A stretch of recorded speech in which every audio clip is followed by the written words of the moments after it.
Tushda qora yog' ko'rishning ta'birlari.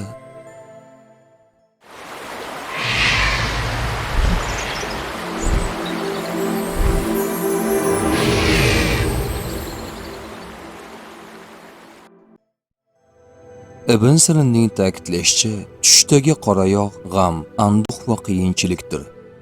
Agar tushida qora yog'i borligini yoki kimdir unga berganini ko'rsa, ranju anduhga giriftor bo'lishini bildiradi.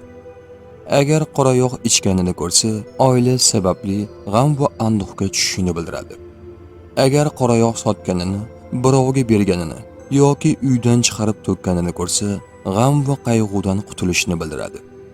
Jobir Mag'ribiyning ta'kidlashicha, agar qora yog'ni jarohatga qo'yganini va jarohat tuzalib qolganini ko'rsa, birovdan yaxshilik va rohat topishini bildiradi.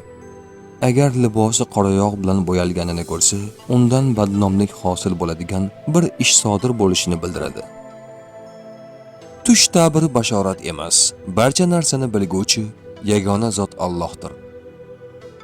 Ko'rgan tushlaringiz ta'birini bilmoqchimisiz? Unda kanalimizga obuna bo'ling.